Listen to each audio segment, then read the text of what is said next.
วงพุ่งเสด็จเฉลิมฉลองวันสั่งตั้งองค์การจัดตั้งสหพันธ์เมยิงลาวครบรอบ71 ปี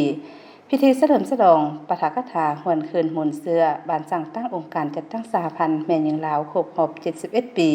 คือวันที่20กรกฎาคม1955หา20กรกฎาคม2026ได้จัดขึ้นในตอนเช้าของวันที่15กรกฎาคม2026นี้ที่สโมสรใหญ่ของแขวงพุ่งสลี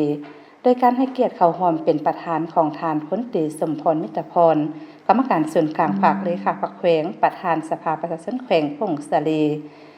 มีฐานนางคำราสุวงศ์กรรมการภาคแขวงคณะบริหารงานสหพันธ์แม่หญิงลาวประธานสหพันธ์แม่หญิงแขวงพุ่งสลี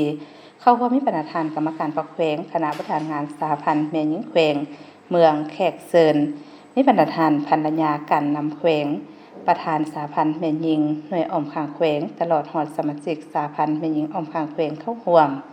ในพิธีทานนางคำราสุวงศ์กรรมการภาคแขวงคณะบริหารงานสหพันธ์แม่หญิงลาวประธานสหพันธ์แม่หญิงแขวงพงศลีได้ขึ้นหวนคืนประวัติศาสตร์แห่งการเติบใหญ่ขยายตัวและหมุนเสื้ออันองอาจกล้าหาญขององค์การจัดตั้งสหพันธ์แม่หญิงลาวตลอดระยะ71 ปีนับแต่เมื่อสร้างต่างเป็นต้นมาองค์การจัดตั้งสหพันธ์แม่หญิงได้เคลื่อนไหวอย่างตั้งหน้าตามพระบทบาทที่ได้กำหนดไว้ในกฎระเบียบและโครงการดำเนินงานของตนได้ปรับปรุงให้สอดคล้องกับความเห็นของต้องการของหน้าที่การเมืองของพรรคในแต่ละระยะซึ่งองค์การจัดตั้งสหพันธ์แม่หญิงลาวแม้นได้สร้างตั้งขึ้นในวันที่20กรกฎาคม1955โดยพรรคได้จัดตั้งหน่วยงานค้นคว้าขึ้นอย่างซึ่งเป็นต้นกำเนิดในการสร้างตั้งแม่หญิงลาวมาฮอดปัจจุบันในพิธีนางคำราสุวงศ์กรรมการภาคแขวงคณะบริหารงานสหพันธ์แม่หญิงลาวประธานสหพันธ์แม่หญิงแขวงพงศลีอย่างใดเราคืนหมุนเสื้อบันสั่งตั้งองค์การสหพันธ์แม่หญิงแขวงพงศลีตื่มอีกโอกาสที่มีความหมายความสำคัญนี้ทานพ้นตรีสมพรมิตรพรกรรมการส่วนกลางภาคเลขาภาคแขวงประธานสภาประชาชนแขวงพงศลีได้มีคำเห็นได้โอลมต่อพิธีซึ่งก่อนอื่นทานได้แสดงความยกย่อสมเสยประธานคณะสหพันธ์แม่หญิงตลอดฮอดสหพันธ์แม่หญิงลาวบรรดาเผ่าในทั่วแขวงที่ญาติได้ผลงานและไสสนะในระยะที่ผ่านมาพร้อมทั้งเน้นหนักวางปัญหาต่อสหพันธ์แม่หญิงแขวงให้สืบต่อบุกเบิกพัฒนาตนเองในทุกด้านให้เข้มแข็งกว่าเก่าเอาใจใส่ศึกษาอบรมทางด้านการเมืองแนวคิดให้สมาชิกแม่หญิงน้องแม่หญิงบรรดาเผ่าได้เสื่อมซึมมีความรับรู้เข้าใจอย่างถูกต้องตามแนวทางนโยบายของพรรคระเบียบกฎหมายของรัฐกำแน่นพระบทบาทและสิทธิเป็นเจ้าของประเทศชาติ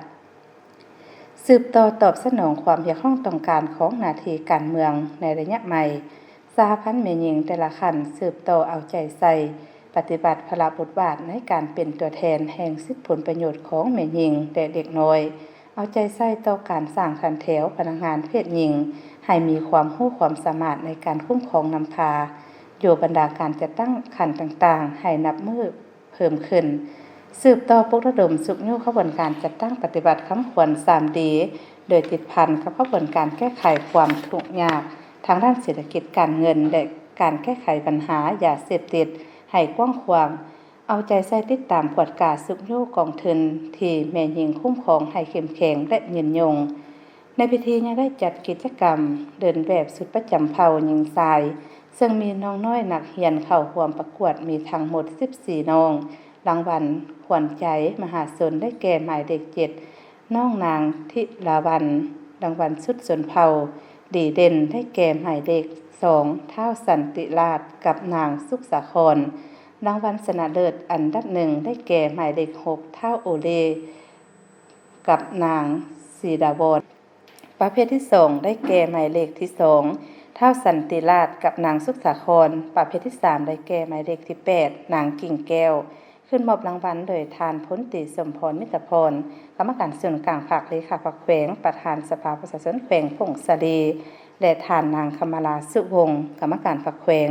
คณะบริหารงานสหพันธ์แม่หญิงลาวประธานสหพันธ์แม่หญิงแขวงพงศลีขึ้นรับโดยแม่นบดันน้องน้อย